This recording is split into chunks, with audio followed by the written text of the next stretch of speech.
Hello, my name is Peter Pohle. In this tutorial for digital illustration, I will show you how to create a poster similar to this poster that you see here, just using an image that I photographed in the Pergamon Museum in Berlin and background image that will be tiled and put in the background in order to create something similar to this. Let's start with that. First of all, we have our start document. And you see here that this document actually has an empty layer that has some crop marks. So first of all, I'm going to delete that in order to recreate that. First of all, I'm going to start my guides. And in order to get guides into your document, you need to first of all make sure that you have your rulers turned on. And you turn those on under the View menu. And with the rulers on, you can actually go to the side or to the top, and you can drag guides into the scene. If you drag them into the scene and you drop them, then you can hold down the Control key and reposition the guides. I already created the guides so that a quarter of an inch bleed all around, indicating that that's already where the crop marks are supposed to be. So I'm going to create a new layer. I go all the way to the bottom of the layer stack and click on this icon here to create a new empty layer. Then I'm going to my line tool. I make sure that it's set to pixels. In this case, I'm setting it to 2 pixels per inch. And I need to make sure that my foreground color is black. If not, you can just click on this little icon here, which is going to reset. Let me show that to you in case you have a different foreground color. If you click on this icon, it resets it to the default that black is your foreground color. So with the line tool selected, and one other thing that you want to have turned on is the snap tool.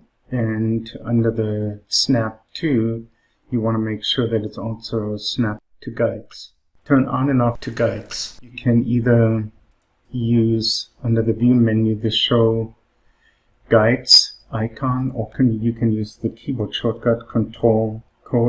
So with that turned on and the snap function under View turned on, you can just draw a line, and you will notice that it will snap to the lines or to the guidelines very nicely. I'm doing that overall for guides.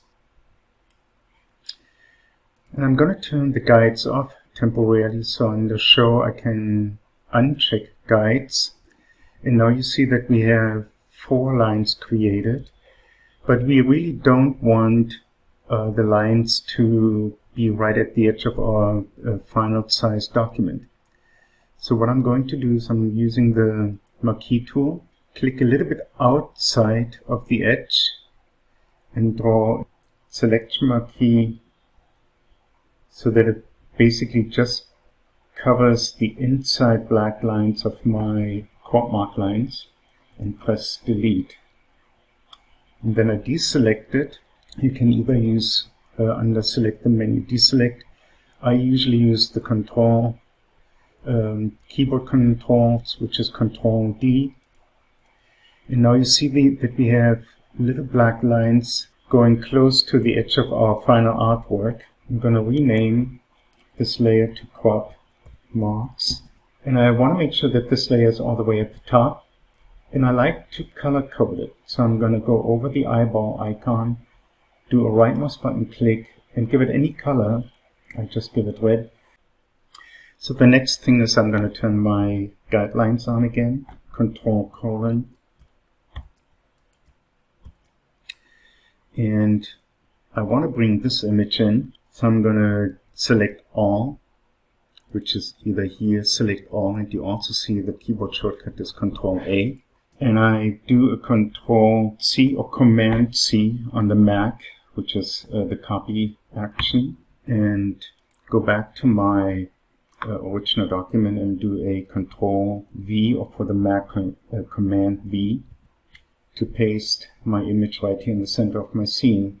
You need to make sure that that is under the crop marks layer. And then I press Control-T or Command-T on the Mac side Let me just explain at that point. I'm working on the PC, so I'm using Control instead of Command for most of my functions. So if I say Control, then it's usually Command if you're working on the Mac.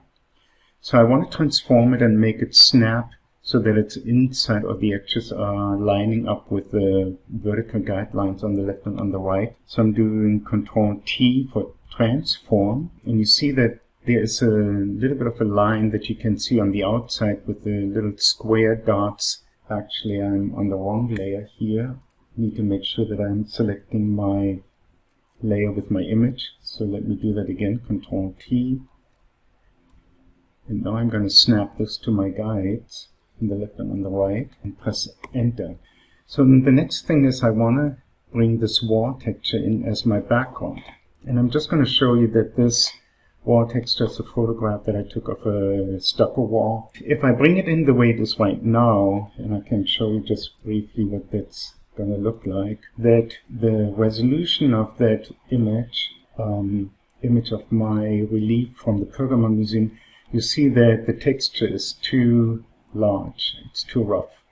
So we need to create a tiled texture that can be scaled down and in resolution that it's matching a little bit more our image here. So I'm going to delete this. So I'm going to click on that layer, click and drag it all the way to the bottom to the trash can. We go to the wall texture, and I will show you now a trick creating an offset image and that is under the filter, other, and offset. And what it's doing is it's actually shifting the image to the left or right and bottom and top, and basically using the edges. So this edge here used to be on the left side, this part of the edge used to be on the right side, and we have the same vertically top and bottom.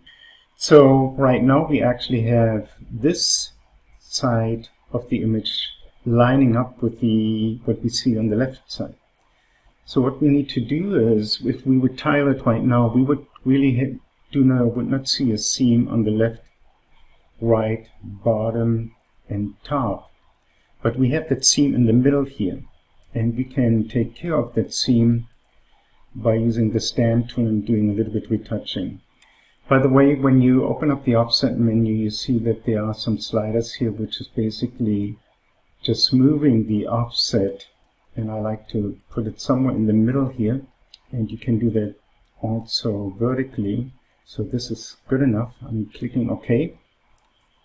And the stamp tool is a tool that basically samples visual information, and then you can paint it somewhere else and cover up those seams here. So this is a little bit large. I'm reducing my brush size, and enlarging and reducing brush sizes, I always use my bracket keys, left and my open and close bracket keys on my keyboard. So the open bracket key, which is on the left side of the bracket keys, will reduce the brush size. If I click the closed bracket key, which is to the right of it, it will enlarge it. And I also make sure that I have a simple soft edge brush here. And the way that works is you hold down the Alt key. When you hold down the Alt key, you see that the cursor changes and it shows that little crosshair. And it's basically indicating, by holding down the Option key and then clicking on with the left mouse button, click on an area, you will actually sample that. And you can see that it picks up a ghost image. And now you can paint that over the other areas that you want to retouch. And I frequently change my sources. So I'm holding down the Option key again, click somewhere and paint. And I change my sources so that I don't create accidentally repeating patterns somewhere. So I don't really like this one here, so I'm going to sample somewhere else and paint over that area, sample another area, and basically paint over the edges here that you see in the center and that you saw on the horizontal line here. So you see that when I did that, it picked up that image here. And I also like to get rid of some of those very obvious large patterns or holes and bumps in order to make it a little bit softer. and not so obvious. Because the more obvious bumps and holes you have, the more you can recognize and see if a pattern repeats itself. So I'm kind of switching between Alt to pick up the source and kind of smoothing out my background pattern. And I think that's good enough. So the next thing is that this is actually still a little bit large, and I need to reduce it down so that it matches our final resolution of our artwork. And so what we're going to do is we actually double the size of that background pattern, duplicate it to the left and to the bottom, and then basically create a larger image. And then it will be very obvious that there is not an edge in our tile pattern visible anymore. But what we need to do is we need to create a new layer. I'm going to duplicate this layer that I just created and dump the one with the log. And I'm going to put the empty layer on the bottom. Then I'm going to Image, and I'm choosing Canvas Size. And I want to enlarge it to the right and to the bottom. So I'm going to click here on the top left anchor icon, which means it's going to expand it to the right and to the bottom. As my width and height indicator, I'm using %, and I'm typing in 200 because I just want to double the size. When I'm doing that, I'm going to zoom out. You see that we have now our background that we created here on the top left side. So I'm holding down the Control key, or it might be the Command key on the Mac side. If I go over my preview icon in my layer stack, you see that the little hand is getting this little square box around it. That means it's going to pick everything or select everything that has a pixel in it. So I'm going to left mouse button click on that. You can see a little bit the marching ants here. And I'm going to get out of my stamp tool.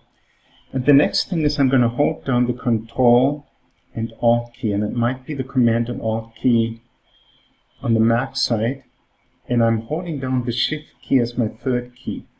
But first of all, when I hold down the Control key and then press the Alt key, you see that we get a secondary white pointer under our cursor here. That means it's going to duplicate that image, but I want to move it to the right, and I don't want to move it up and down. I just want to basically slide it to the right. So I'm holding also my Shift key next to my Control or Command and Alt key, and I'm going to grab it and move it all the way to the right. And then I want to hide the marching ends because they're kind of getting in the way, so I'm pressing Control H or Command H.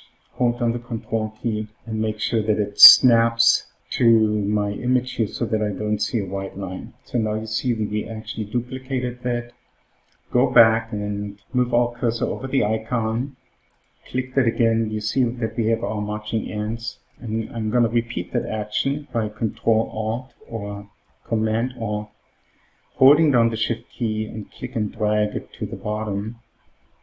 With the Control key pressed, I move that up until that little gap is not visible, and I'm going to turn off or deselect everything.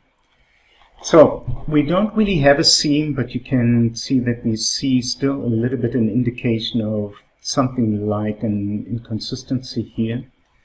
So I'm going to use the stamp tool again and clean that up a tiny bit. So press Alt again, go over the central area, switch in my source that I'm cloning from frequently, and just smooth those areas out.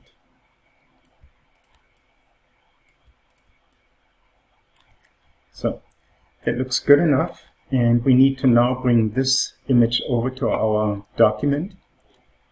So I'm going to choose Select All or Control A, press Control C or Command C for a copy, open up my document, and I need to create a new layer that is right under our relief image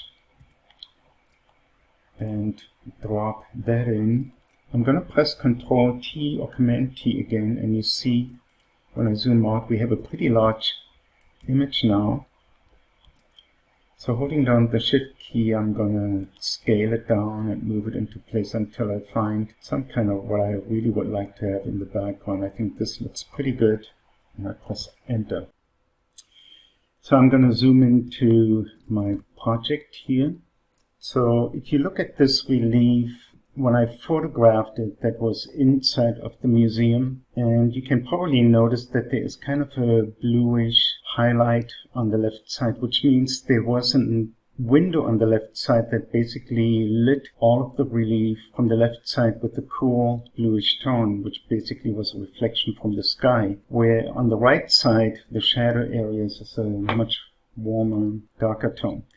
So, but looking at our background, we see that that's a pretty monotonous type of tone. So I like to have a little bit of that gradation to a degree there too. Not much, but a tiny bit. So how we do that is we need to create a new layer right on top of our background.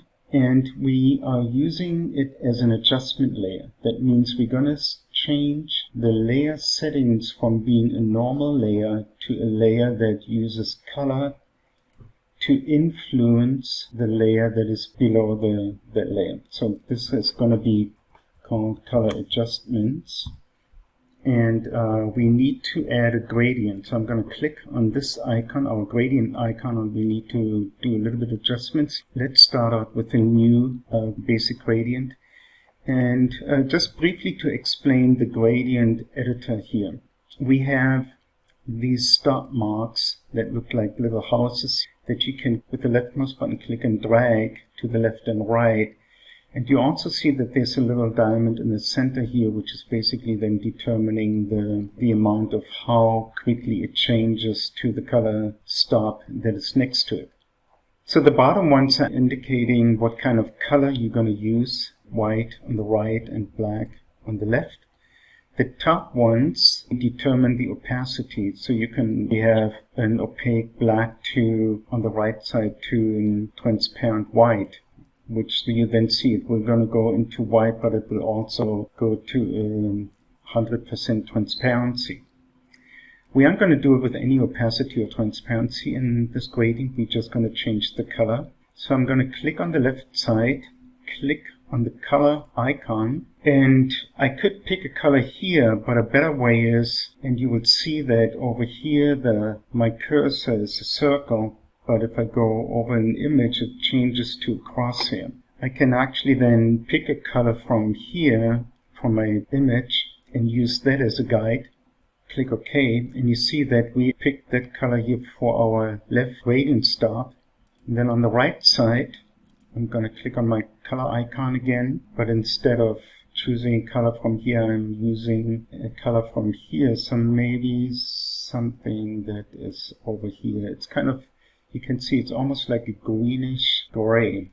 So if I click OK, I'm clicking and dragging from the left to the right, and you actually see that it created a gradient, but it really did not apply it as a normal layer. So when I go back to normal, you see that we have a really smooth layer. But when I change it to color adjustments, it basically is taking all of that pixel information, value information, light and dark information from the bottom, but it applies the color to it. It shifts the color.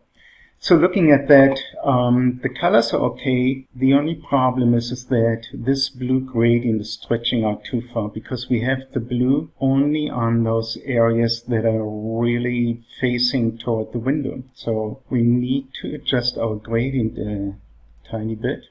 So I'm going to open up my gradient editor again. Click on either the left or the right color stop, and then click on the color midpoint and move that to the left. Click OK, and then I'm going to repeat applying this gradient. And I think that's pretty good, but I think I would like to, either the blues is still a little bit strong, or I like to push it a little bit further to the left. So maybe what I'm going to do is change the blue tone and make it a little bit more neutral, maybe push it a little bit toward the green. You can see here, this is the color we had, and the top part is the color that I'm changing it to. It's a little bit more green. It's not much of a change. but you can see that we have a little bit of a bluish tint, but not much. So I'm pretty happy with that. So I'm going to merge these two layers, hold down the Shift key and click on my background layer, and you see that both of these are highlighted. I'm going to do a right mouse button click, and then I'm choosing merge layers. Basically take these two and I merges that information of these two layers into one layer.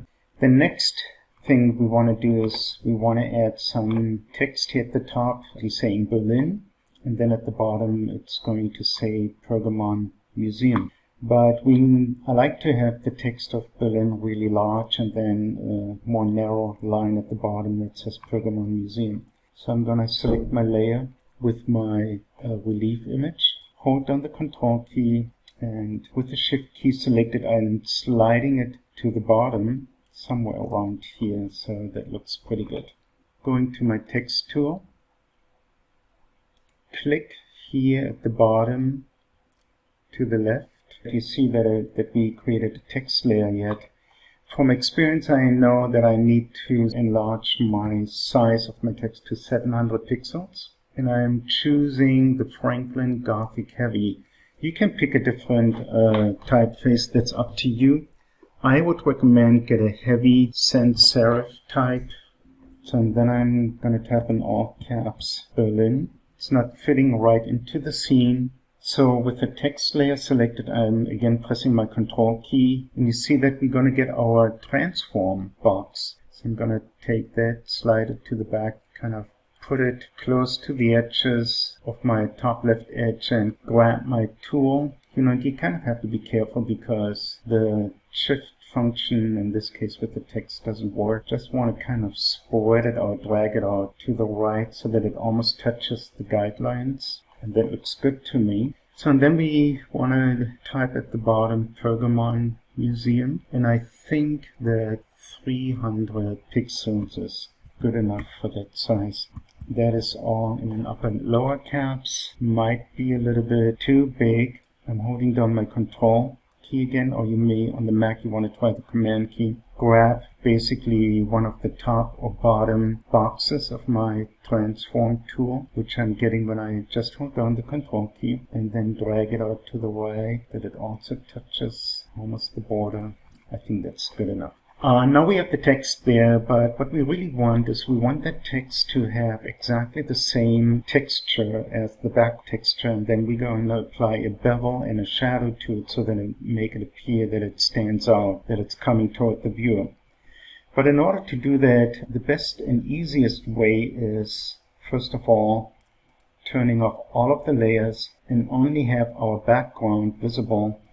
And we're going to turn that into a pattern that we can then apply using our layer effects. So we're going to get to our layer effects right now. So in order to do that, we need to go to Edit, only have the background layer visible, go to Define Pattern, and we can just give it a name, background, click OK. So you don't see anything right now, but you will see in a second here what happens.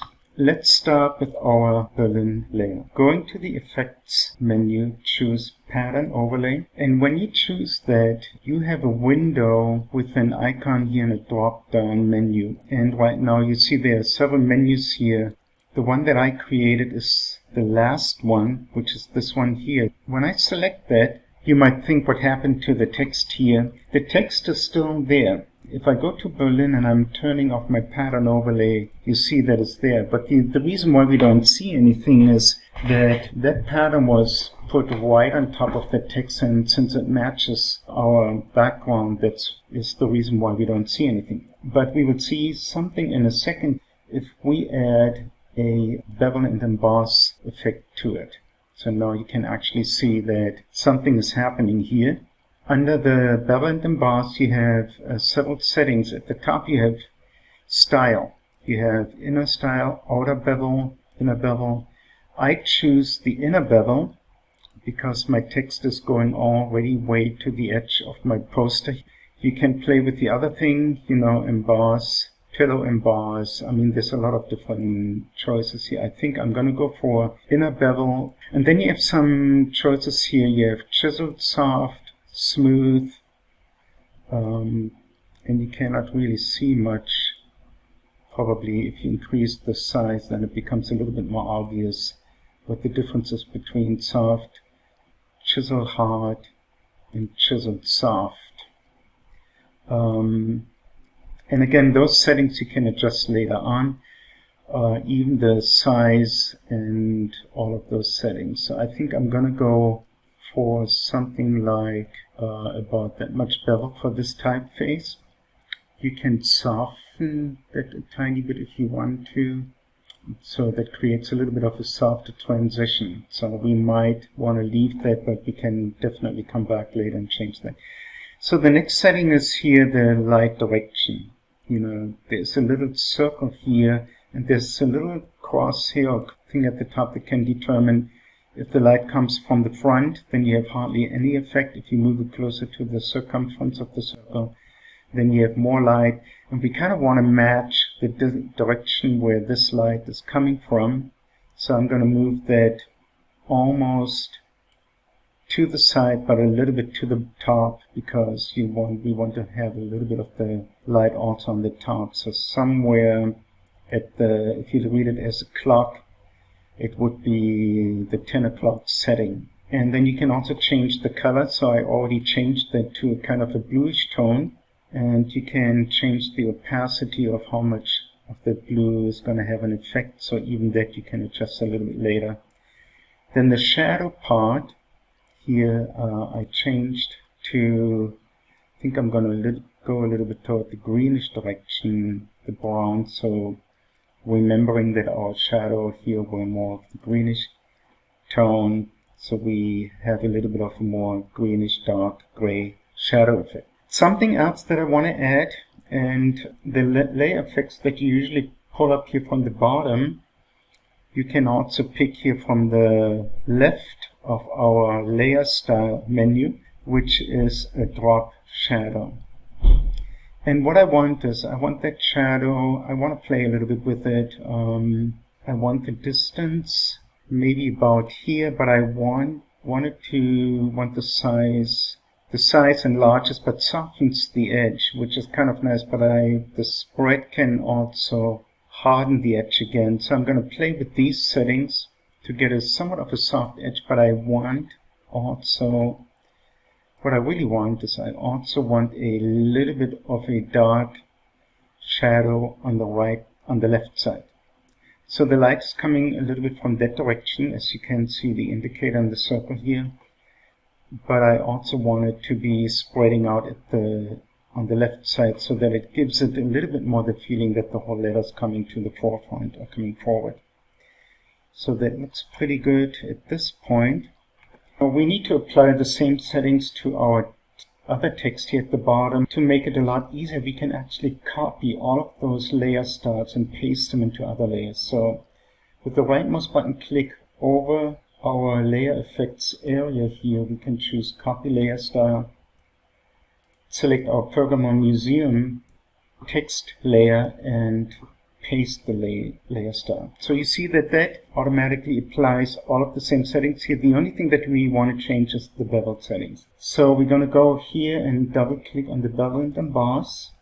And what we need to change is the size of our bevel, because the text is so much smaller that we don't want to completely choke the text up. And I think I may change the soften, harden it a little bit. I may come back later. And so looking at our scene now, we see that the text stands out really, really strong and really has that impression of coming forward. And I think I might kill the drop shadow a tiny bit. It's looking a little bit too strong here. So I'm going to my Pergamon Museum drop shadow settings, and the first thing is the distance, the size. I want it to be a little bit sharper, my edge, so I'm going to make the size a little bit smaller. Bring the spread out, make the size a little bit smaller.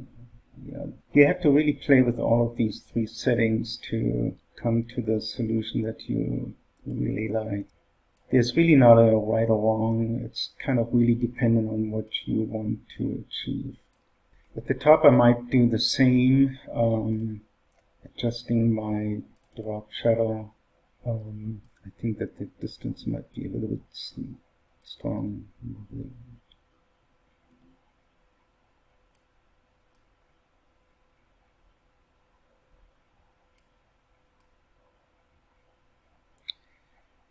So, yeah, let's leave it at that. Compared to the text, the relief image looks a little bit flat. So I like to apply some of the same layer styles to the relief image. I copy the layer style, click on our relief layer and paste the layer style, but what you see is automatically, something went wrong. Well, what it is, we applied the pattern overlay, and that is something we don't need, so we can just turn it off. And you already see that the drop shadow and the bevel and emboss, which is applying a bevel to the outside of our relief, and then the drop shadow already brought it a lot more to the forefront. So you can see the difference here between turning the effects off and turning it on again. So that's kind of more what I wanted. So in order to roughen it up, I want to bring a little bit more bumps and some other little holes here into the background. And what we need to do there is create a new layer right on top of our background. And let me just put that into the right position here. So this is going to be our little bumps and blemishes, and we paint those in. And what we are going to do is we are again using our layer effects, and again we're going to use our Berlin layer effects as a sample. Maybe in this case it probably doesn't matter, we can always change it. So I'm going to copy the layer effects and apply it right away to our new layer with the bumps and blemishes. The only thing that we don't want is the drop shadows, but I will show you in a second why we don't want to use those. So we're going to select a brush, and we are picking a hard round brush. We're going to soften the hardness a tiny bit, maybe about 75% or so. And then we're going to click on this icon here, which opens up the brush settings. And what we are going to do is here, because this looks too clean, so we're going to change that. So I'm going to click on the brush tip shape, and I'm going to change the shape to a flat oval.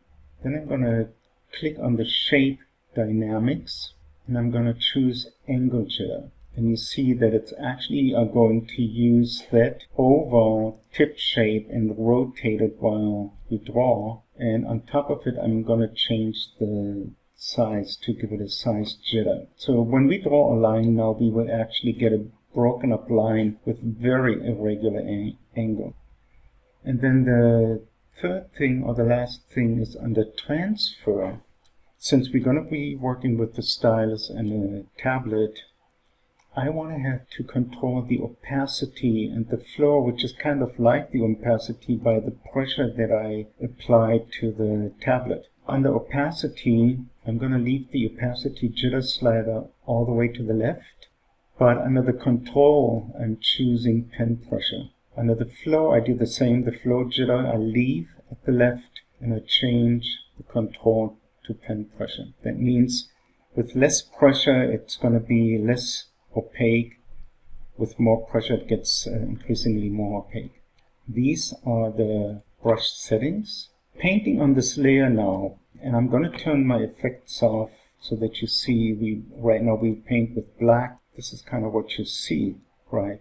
You know, depending on the pressure that you apply, you see some gray or some dark. But with the bevel and emboss applied to it, you see that it actually now appears like it's coming forward. And on top of that, the pattern applied, it's picking up that pattern that we created, that projected on top of the whole image part, or all the pixels that we create. We can actually now create some blemishes. Maybe we can even drag this above our relief, so we can actually even have a little bit of that go into our scene if we want to.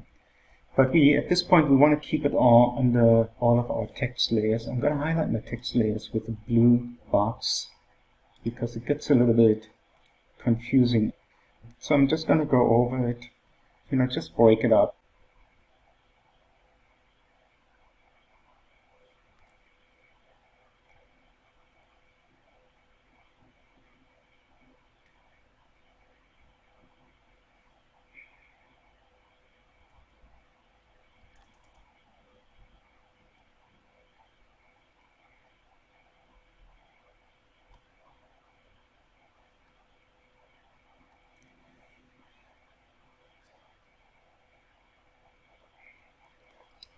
Not sure that I like it actually. Maybe I should keep it below the layers. So we can always add some blemishes later. So we created some areas that are rising up and standing out in an embossed style, but we may want to have some cracks in it. What I'm going to do is create another empty layer right on top of this one here. I'm going to call this one cracks, and again I'm going to just copy those layer styles and apply them. And how do we create cracks? Well, first of all, we're going to make sure we keep the drop shadow turned off because it's useful in this case. So we keep that turned off. But if we want cracks, we need to take a look at our bevel and emboss. At the bevel and emboss here, it shows right now that the direction is up. But we can also change it to down. And that is what we want to use in this case for the cracks. And maybe what we want to do is also make sure that our brush is pretty small. So maybe even what I'm going to do is in this case, actually under my hardness setting, I'm really going to make it hard. We can look at our brush settings. Maybe what I would like to do is make my oval a little bit more narrow. We will see what that looks like. So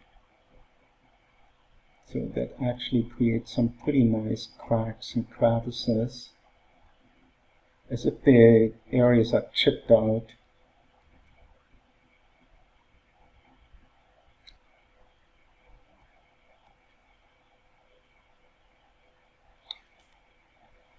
So that rotation of the stamp really gives a very nicely irregular line, not a straight, clean line.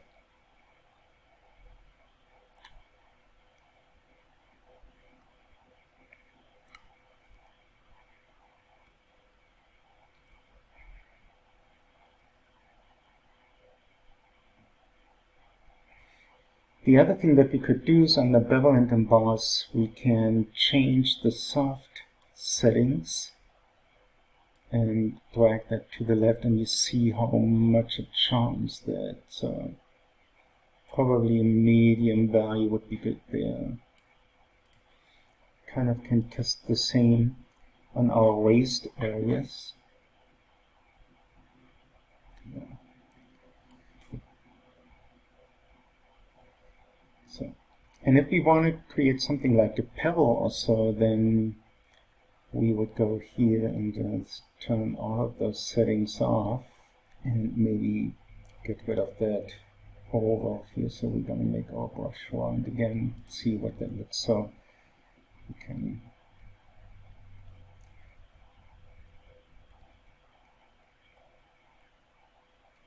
going to turn my shape dynamics on again and my transfer. At this point, I think it would be good to save our document. Save as Berlin Pergamon 1. So we just saved it Berlin Pergamon 1, but I don't want to continue and save it over there because right now I have my text still editable.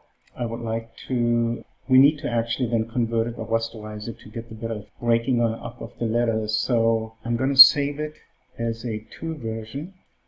So I'm going to change the 1 to a 2. And with my type, sorry here, I'm going to rasterize the type layers. And here I will actually now use an eraser to basically chisel away from my text. So using my eraser, and I like to get the same effect here. So you already see that I used the same brush. You have to reset the settings, so you have to, on the brush tip setting, make it a little bit more narrow, the oval. Shape dynamics again, you give it a good sized jitter and a good strong angle jitter. Move both of those sliders all the way to the right. And on the transfer, make sure the pen pressure is controlling the flow and the opacity. So with that, on the Berlin text layer, go over the edges here. Maybe change even the size of your brush.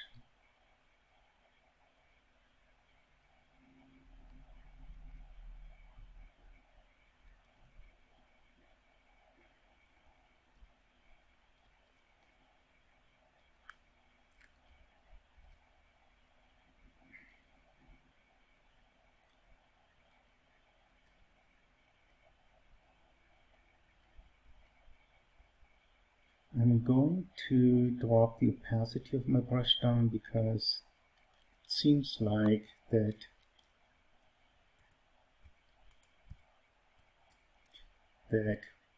with my eraser it's not working as sensitive. So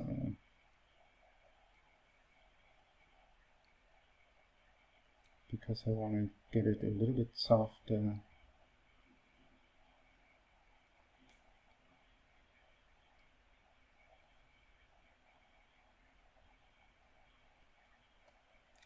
So and then I'm going to do the same in my Pergamon.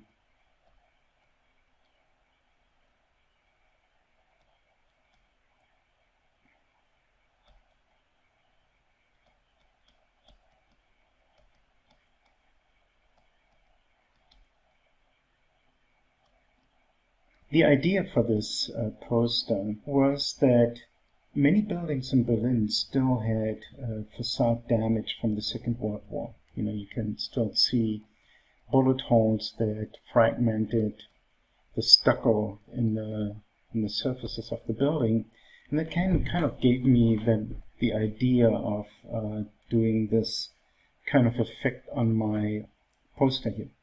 So I think there's a few little things, possibly adding some bumps to the lettering, and the way we can do that is we can just duplicate this layer. We're going to drag it all the way above the Pergamon and the Berlin layer, but you see that it's going to do some weird thing. I'm going to select all, so Control A, hold my with that top layer selected and delete everything in it, and then again, you remember we used the brush in that when we added those bumps in the background. We can just carefully just paint on top of the lettering to add some blemishes or some other things. And let's create a layer that's cracked. So we need to take the same layer style that we have on the cracks here that we applied to the background. We're going to copy that layer style, apply that to the cracks on Berlin. And again, we can just paint.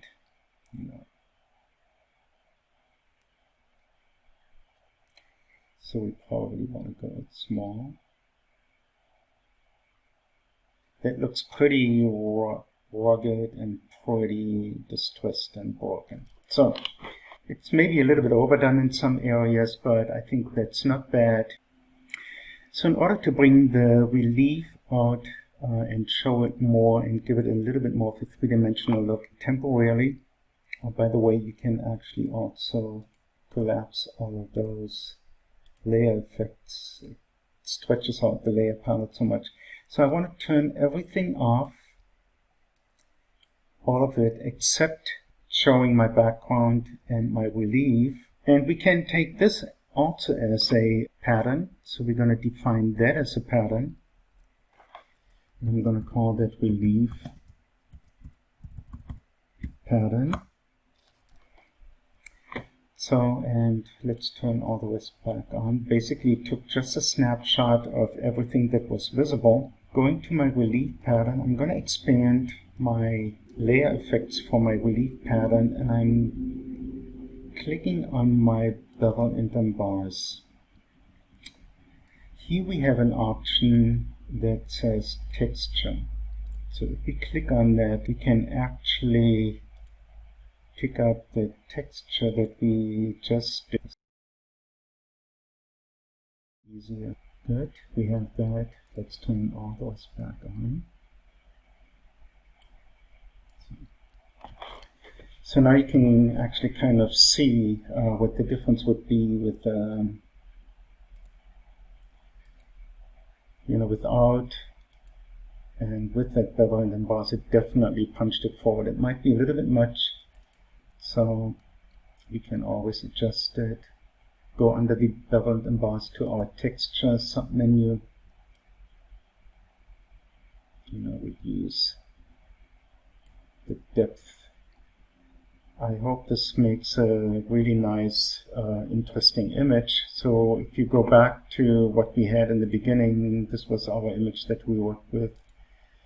This is our background that we created, and we created this poster from it. Here's another option of creating something that's a little bit more polished. For instance, creating a metal headline. And the way I did that is that I first went to a website that is named textures.com. At the bottom, metals.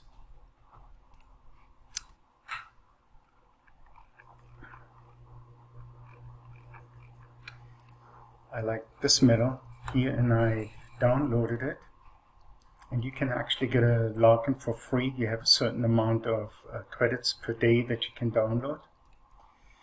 In Photoshop, I took it into Photoshop, I cropped it, where you can see the marching ants here, and then I applied the same offset filter in order to get rid of the seams, and use my stamp tool.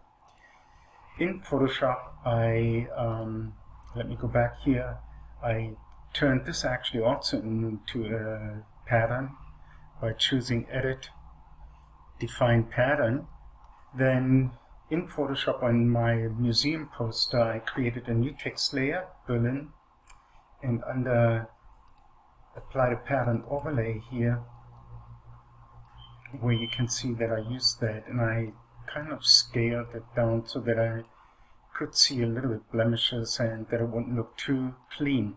Now, since it was more like a silver metal, I also applied a color overlay layer effect. It's right here, and I changed the blending mode to color. And then I just played with the typical bevel and emboss settings, changed my highlight color to a light yellow, and also applied a drop shadow. So it doesn't have to be anything distressed, it can also be something that looks very polished.